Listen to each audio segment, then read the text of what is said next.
Recall your last moments on the court of the field. What would you do to get that back? Recall the cheering of the fans. Recall the good and the bad, the wins and the losses. Recall putting it all on the line with your teammates. What would you do, and wouldn't you like to have that back just one more time? Today I'm going to introduce to you the pay-for-play debate in college athletics. I have done over 2 months of research, including from 13 different sources, to supply myself with sufficient evidence that the payment of college athletes should not be allowed. Because of financial shortcomings, benefits of scholarships, and lack of clear purpose in playing, payment of college athletes depletes the principles of college athletics. First, I'm going to show you how athletes receive plenty of compensation through scholarships. Then I'm going to show you that colleges cannot afford to pay their players a salary. And finally, I'm going to explain to you why college athletes need to play for the love of the game. The argument for payment of players, often misunderstood, slowly developed over time. The Britannica Academic states that the NCAA functions as a general legislative and administrative authority for men's and women's intercollegiate athletics. Formed in 1906, the National Collegiate Athletic Association, or NCAA, governs regulations for playing sports and championships in a variety of athletics at the collegiate level. Ryan Vanderford, author for Pay for Play, an age-old struggle for appropriate reform and changing landscape between employer and employee, supplies the very beginning of the NCAA in a quote from President Theodore Roosevelt himself during the creation of the NCAA in 1906. No student shall represent a college or university in an intercollegiate game who has at any time received money or any other consideration. In 1942, the NCAA gained essential authority to carry out its legislation over college athletics. The argument began to take hold with the introduction of television deals and contracts, turning colleges into more of a business landscape. Sir William George Moncray et al. Stated in their article, Basketball, of the Britannica Academic, that the biggest influence on college basketball was televised broadcasts of the game. Furthering this truth, Kikor Meshefajan states that college sports programs like football and basketball generate substantial financial incomes for universities by making large sums of money as booming businesses. In his article, College Athletes Should Not Be Paid. Writer of the Arkansas Law Review, Ross E. Simpson, furthers on this point, and he claims in his article the previous pay is under further review. Payment problems arising from O'Bannon versus NCAA, that college sports have boomed into an $8 billion economic whirlwind as a constant income machine. This background information has led to the evolution of the debate, despite the clear reasoning for not paying athletes. An essential reason college athletes should not be paid is because they already do get paid in the form of scholarships.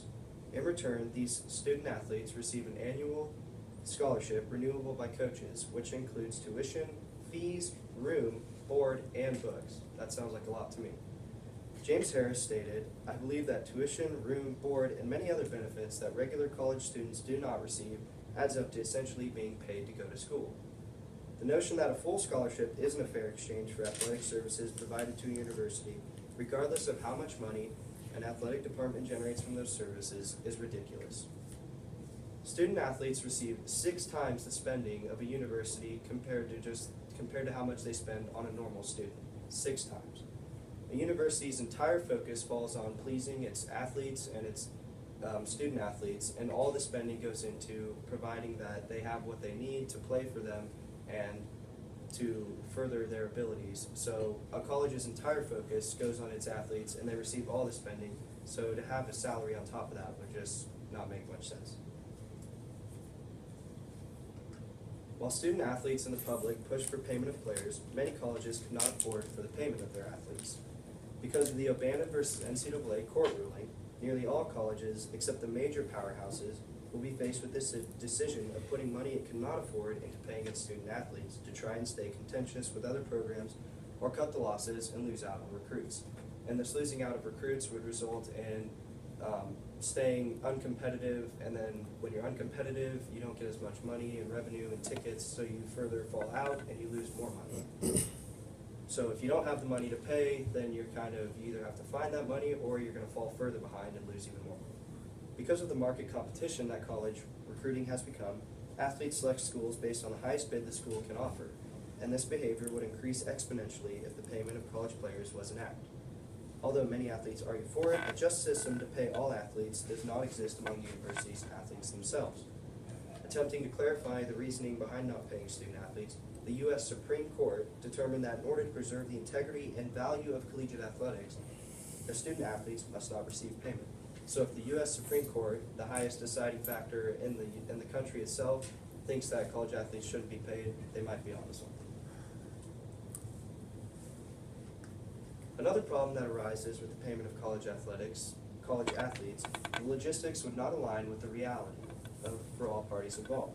If payment of student athletes were to increase beyond scholarships, discrepancies would arise between who to pay the most and even between sports and men and women themselves.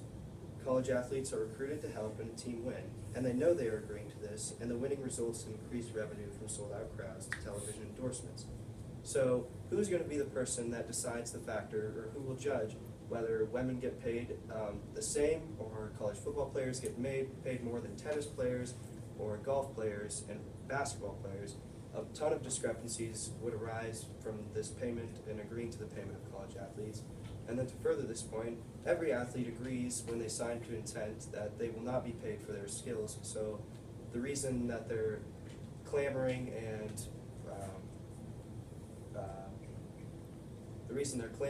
and having this uproar over this really amounts to nothing, because they already agreed to not be paid.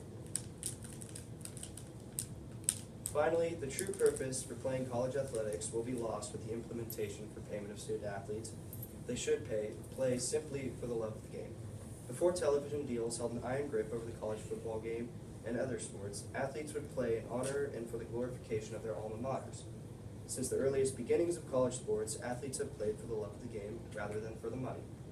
Many athletes should suspect that playing the game they love at the collegiate level is an experience they should cherish and enjoy, because many people never come close to doing such a thing. I think that's been lost in today's game. People sing their alma maters after games, but they don't really care about that anymore, and they don't really care about the uniform they're putting on and what they've represented before them and the legacy they carry with that, because they're just worried about getting to the next level and just receiving and taking as much money as they can, when they should be playing for all the fans and the students up there that come out to watch them every game. They should be playing for their school.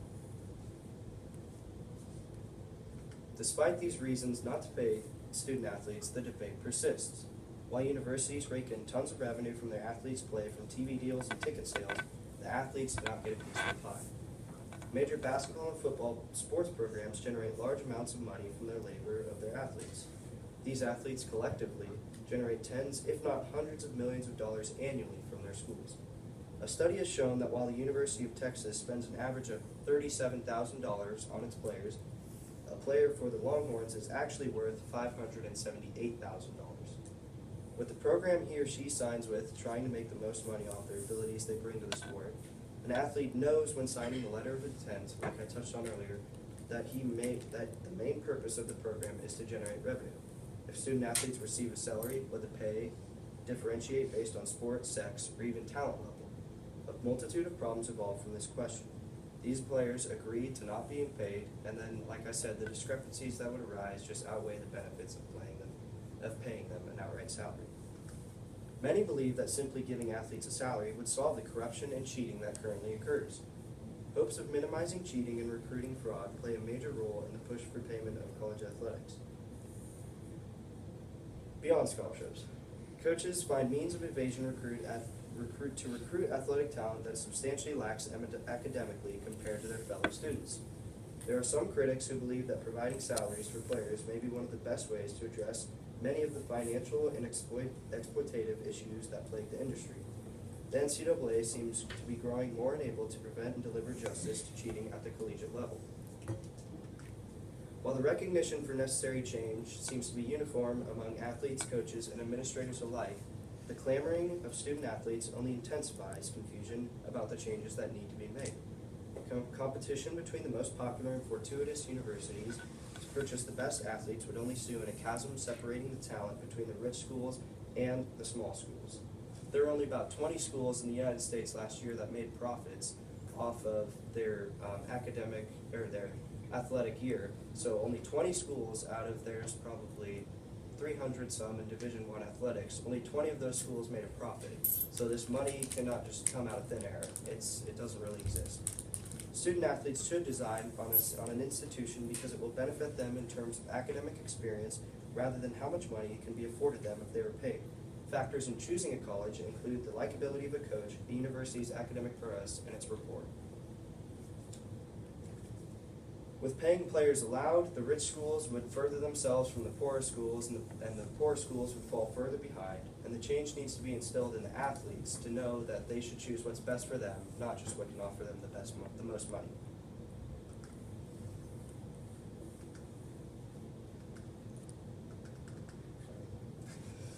Today I informed you about the history of the NCAA's relationship with its athletes and the pay-for-play debate.